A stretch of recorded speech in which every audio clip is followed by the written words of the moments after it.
আল্লাহ বলতেছে এত সুন্দর করে বানাইছে,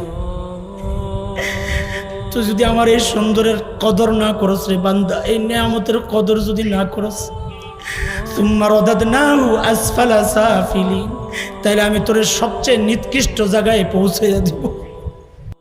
অচিরেই টের পাবা কি করতেছ, খুব শিগগির জানবা। ও মুসলমান, খুব শিগগির জানবা তুমি যা করছো এর রেজাল্ট কিন্তু খুব শিগগির পাওয়া যাবা। সুম্মা কাল্লা সাউফা তা'লামুন। আল্লাহ বলছেন বান্দারে, তোরে সতর্ক করার জন্য আমি কথাটা আবারও বললাম, অচিরেই তুই টের পাওয়া যাবি আমার নাফরমানির শাস্তি কত কঠোর হতে পারে, অচিরেই টের পাওয়া যাবে। আল্লাহ তাআলা বলছেন একদম চক্ষুষ তুমি দেখবা, সামনে থেকে দেখবা, স্পর্শ হবে তোমার, জাহান্নামের শাস্তি কত ভয়ঙ্কর তুমি টের পাবা।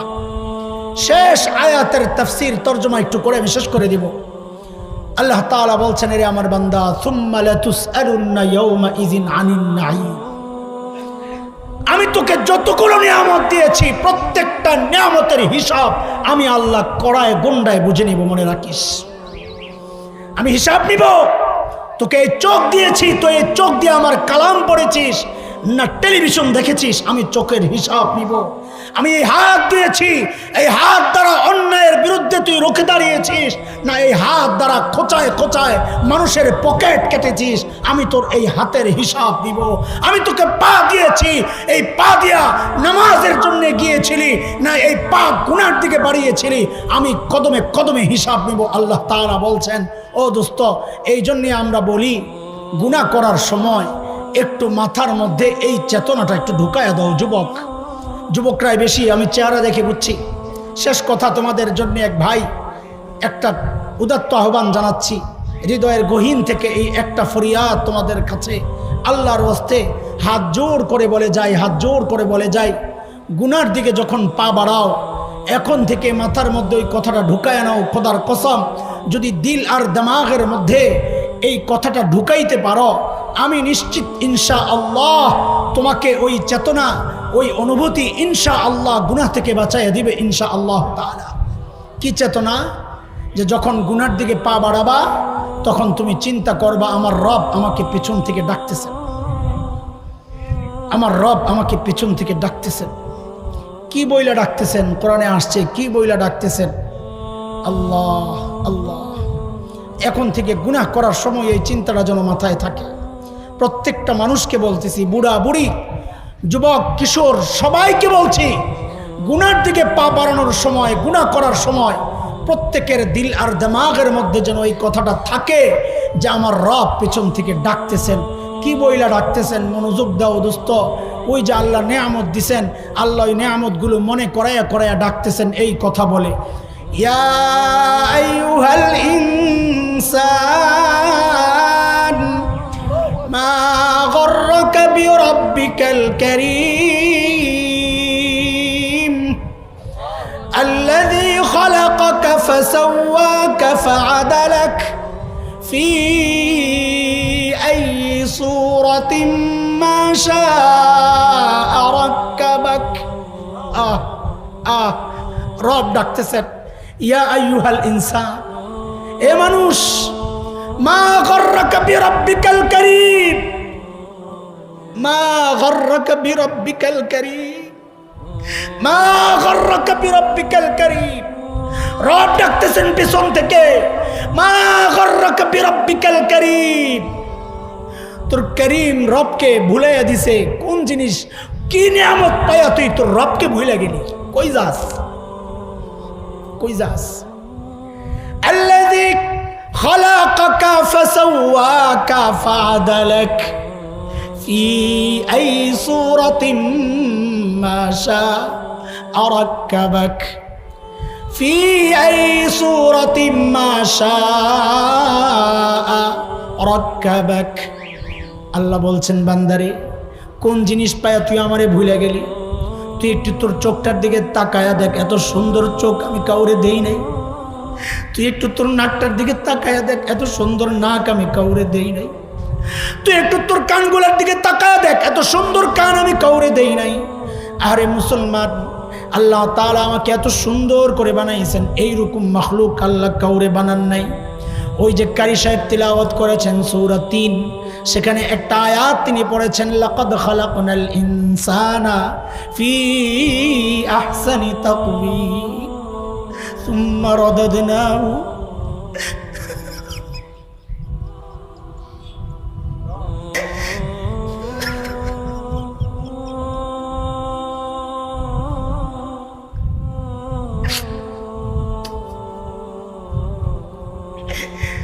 আল্লাহ বলতেছে এত সুন্দর করে বানাইছে,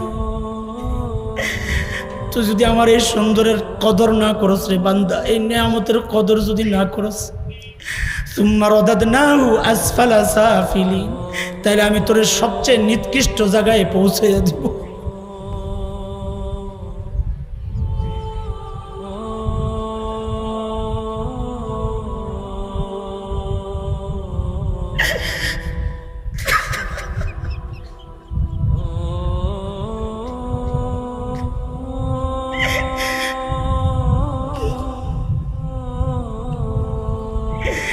যুবক,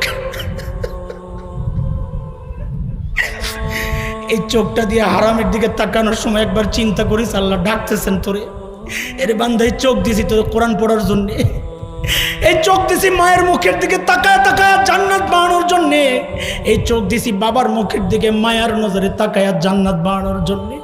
আজকে তুই এই চোখ দিয়া উলঙ্গ নারী দেখতেছস, গান দেখতেছস, সিনেমা দেখতেছস। আমি এই কান দিছি তোরে এত বড় নিয়ামত কোরআন শোনার জন্যে, দ্বীনের কথা শোনার জন্যে, আমি রবের কথাগুলো শোনার জন্যে, অথচ এই কানের মধ্যে সারাক্ষণ ইয়ারফোন লাগাইয়া তুই রবের নাফরমানির কথাগুলো শুনতেছিস রে বান্দা। আয় আল্লাহ, এই জবান দিছি রবের জিকির করার জন্যে, আমার জিকির করার জন্যে, আমার কোরআনের তিলাওয়াত করার জন্যে, আর সারাক্ষণ তুই এই দামি নিয়ামতটারে আমার নাফরমানির কাজে লাগাইতেছিস রে বান্দা। আল্লাহু আকবার, আল্লাহু আকবার। এর যুবক, এই অনুভূতিটা দিলের দিমাগের মধ্যে বসাও বসাও বসাও। আর কত, আর কত, কবে ফেরত আসবা বলো আমারে, আর কত? এ বুড়া, দাড়ি পাইকা সাদা হয়ে গেছে, আর কবে ফেরত আসবা? আল্লাহ তাআলা তোমার আর আমার ডাক দিয়েই তো সূরা ইয়াসিনে বলছেন, আলাম ইয়ানি লিল্লাযীনা আমানু আন তাখশা কুলুবুহুম লিযিকরিল্লাহ। আল্লাহর ভয়ে দিলটা কাইপা ওঠার সময় কি এখনো হয় নাই? আল্লাহ বলতেছে, আমি দাড়ি পাকায়া তোরে সতর্ক করলাম, এখনো সময় হয় নাই। আমি চুল পাকায়া সতর্ক করলাম, এখনো তোর সময় হয় নাই।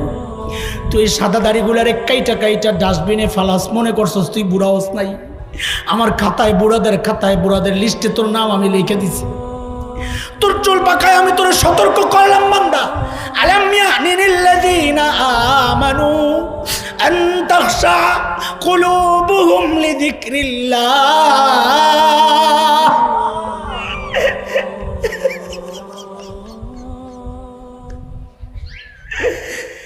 আল্লাহর ভয়ে দিলটা নরম হওয়ার সময় কি এখনো হয় নাই? আল্লাহর ভয়ে দিলটা কাইপা ওঠার সময় কি এখনো হয় নাই? তুমি মনে হয় যেন 20 বছর পরে মরবা। আল্লাহকুমুত তাকাসুর, এই অনেক দিন বাঁচবা এই আশায় আশায় শয়তান তোমারে ভুলাইয়া রাখছে। আল্লাহ ভুলাইয়া দিছে, মৃত্যু ভুলাইয়া দিছে। আল্লাহর নবী এই জন্যে বলেছেন, আকসিরু যিকরা হাযিমিল লাজ্জাতাল মাউত। যেই জিনিস তোমার এই আনন্দ আর এই পরিকল্পনাকে শেষ করে দেয়, তুমি বেশি বেশি ওই মৃত্যুকে বেশি বেশি স্মরণ করো, মৃত্যুকে বেশি বেশি স্মরণ করো যে এই মুহূর্তে আমি মারা যাব। নামাজে যখন দাঁড়াও তখন চিন্তা করবা সালাম ফিরানোর পরই মালাকুল মউত আমারে ধরবে। আরে যখন ঘুমাইতে যাও এই নিয়তেই ঘুমাবা, এই ঘুমের পর আমি আর কোনোদিন উঠব না। ঘর থেকে যখন বের হও, বের হওয়ার সময় চিন্তা করবা আমি আর কোনোদিন ঘরে ফেরত আসবো না। মাঝে মধ্যে চুপচাপ চোখগুলো বন্ধ করে রবের সাথে কথা বলা শুরু করো, আর ওই মালাকুল মউত আসার কল্পনা করো, মুরাকাবা করো, মুরাকাবা। এ ভাই, সবসময় রাত্রে ঘুমের আগে 5 মিনিট বসে বসে মুরাকাবা করো। আমাদের বুজুর্গরা বলেছেন মৃত্যুর মুরাকাবা করো। চুপচাপ চোখ বন্ধ করে শুয়ে থাকো অথবা বসে বসে চিন্তা করো, মালাকুল মউত আমার ঘরে হাজির, আমি শুয়ে আছি, আমার আপনজন টের পেয়ে গেছে মালাকুল মউত এখন আসবে, যে কোনো মুহূর্তে আসতে পারে। মালাকুল মউত আসার জন্য বয়স লাগে না। আমি যখন শিশু ছিলাম মালাকুল মউত আমার পেছনে দাঁড়ানো, আমি শৈশব থেকে কৈশোরে মালাকুল মউত আমার পেছনে দাঁড়ানো, আমি কৈশোর থেকে যৌবনে মালাকুল মউত আমার পেছনে দাঁড়ানো। আল্লাহ হুকুম করলেই ধরবেন। ওই যে চকবাজার কত বাচ্চারাও মারা গেল, মালাকুল মউত আইসা পড়ছে। বয়স কোনো ফ্যাক্টর না, বয়স কোনো বিষয় না, যেই কোনো মুহূর্তে মালাকুল মউত আসতে পারে। মালাকুল মউত তোমার ঘরে হাজির, তোমাকে শোয়া দেওয়া হয়েছে। আপনজন টের পেয়ে গেছে আমার বাবা চলে যাচ্ছে। আহারে, বাচ্চাগুলা পায়ের কাছে বসে বসে বিলাপ করতেছে, বিবি বুক চাপড়াইতেছে, আমার স্বামী আমার রাইগা চলে যাইতেছে। মা চিৎকার করছে, আরে আমার কলিজার ধন আমার ছাইড়া চলে যাচ্ছে। মালাকুল মউত তোমার রূহ বের করা শুরু করেছেন। চিন্তা করো, কল্পনা করো, মালাকুল মউত তোমার রূহ নিয়ে চলে গেছেন। আপনজন তোমার লাশ ধোয়ানোর জন্য নিয়ে যায়, তুমি চিৎকার করে করে বলছো, আরে আমারে কই নিয়ে যাও তোমরা? তোমার আওয়াজ কেউ শোনে না, জবাব দেয় না। তোমারে ধোয়া সাদা কাপড়ে মোড়াইয়া আবার ঘরে ফেরত আনা হয়েছে, কাঠের মধ্যে শোয়া দেওয়া হয়েছে।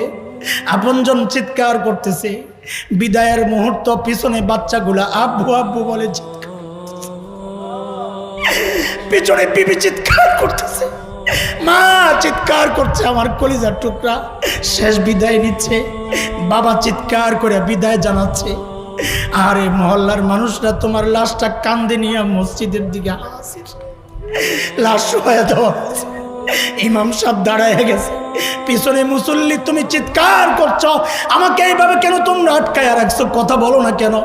আরে কেউ জবাব দেয় না, তোমার কথা তো কেউ শোনে না। ইমাম সাহেব দাঁড়ায় গেছে, আল্লাহু আকবার, আল্লাহু আকবার, আল্লাহু আকবার, আল্লাহু আকবার। সালাম ফিরায় তোমার লাশ আবার কান্দে। আপনজন কান্দতে কান্দতে বিদায় দিচ্ছে। কবরে রাখা হলো, তুমি চিৎকার করছো, আমারে কই রেখে যাচ্ছ? কেউ শুনে না, কেউ শোনার নাই। আরে কেউ শুনে না, আজকে তোমার চিৎকার কেউ শুনে না। মাটি দিয়ে চলে যাচ্ছে। আল্লাহর নবী বলেছেন, তুমি আপনজনের জুতার চটচট আওয়াজগুলো শুনছ, চিৎকার করো, কেউ তোমার ডাকে আওয়াজ দেয় না। ফিরিস্তারা আইনাই তো তোমারে বসায়া দিছে। যদি জাহান্নামী হও, সাথে সাথে বাড়ি শুরু হয়ে গেছে, চারদিক থেকে সাপ বিচ্ছু বের।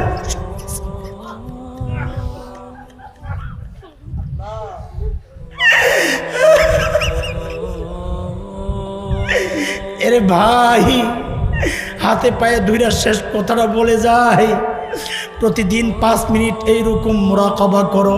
ইনশাআল্লাহ, ইনশাআল্লাহ আখিরাতের প্রস্তুতি নেওয়ার মানসিকতা তৈরি হয়ে যাবে। ইনশাআল্লাহ রবকে টাইম দেওয়ার টাইম তুমি পাইবা তুমি ইনশাআল্লাহ। জান্নাতের জন্য প্রস্তুতি নেওয়ার তৌফিক আল্লাহ তোমারে দিয়ে দিবেন ইনশাআল্লাহ। রব বলেন, আলহাকুমুত তাকাসুর, যেই নেয়ামত পায় তুই রবকে ভুলে গেছিস বান্দা, আমি কিন্তু ওই নেয়ামতের লাতুসআলুন্না ইয়াউমা ইযিন আনিন নাঈম, ওই প্রত্যেকটা নেয়ামতের হিসাব আমি আল্লাহ কড়ায় গন্ডায় বুঝাই নেব। আমাকে হিসাব দিতে হবে রবের সামনে। হিসাব কেমনে দিবা? কি দিবা? কি দিবা? আরে হযরত আবু বকরের দিলের মধ্যে ওই হিসাবের ভয় ছিল বইলা হযরত আবু বকর গাছের পাতার দিকে তাকাইতেন আর চরচর করে কাঁদতেন আর বলতেন, ইয়া লাইতানি কুনতু ওরাকা, আরে আমি যদি এই গাছের পাতা হইতাম তো আমার তো হিসাব দেওয়া লাগতো না। আর তুমি আর আমি নিশ্চিত বসে রয়েছি, কবরে গেলে জান্নাত পেয়ে যাবে। এত সোজা, এত সোজা না, এত সোজা না। রেডি হও, রেডি হও, যে কোনো মুহূর্তে ডাক আসবে, রেডি হও, রেডি হও।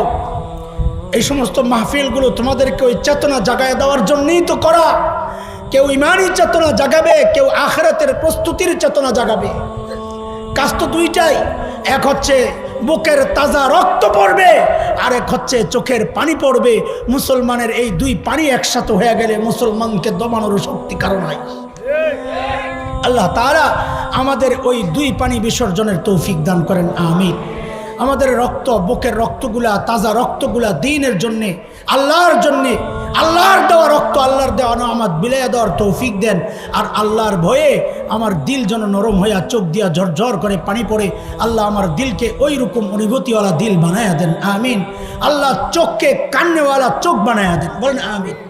আল্লাহ কলবকে, আল্লাহকে ভয় করনেওয়ালা কলব, কলবান খাশিয়া, আল্লাহ কলবকে ভয় করনেওয়ালা কলব বানায়া দেন, আমিন। আল্লাহ আমার জবানকে লিসানান জাকিরা, আল্লাহ আমার জবানকে আল্লাহর জিকির করনেওয়ালা জবান বানায়া দেন, বলেন আমিন।